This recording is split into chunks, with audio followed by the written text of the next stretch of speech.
Madalas akong tawaging taong bahay. Hindi dahil bawal akong lumabas, kundi dahil ito talaga ang nakasanayan ko. Kapag walang pasok, nasa bahay lang ako.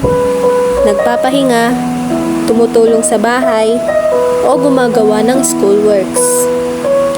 At kung lalabas man ako, kadalasan, school o kapilya lang ang pupuntahan ko.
Hindi ko naman sila sinisisi.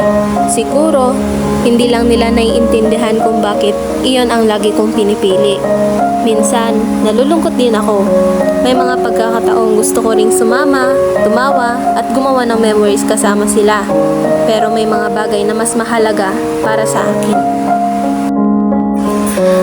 Minsan, hindi naiintindihan ng ibang tao kung bakit ito ang pinipili ko. Pero hindi ko kailangang ipaliwanag ang lahat. Ang mahalaga, alam ko kung saan ako mas nagkakaroon ng kapayapaan. Sa bawat pag-alis ko ng bahay para tumupad at sumamba, mas gumagaan ang pakiramdam ko.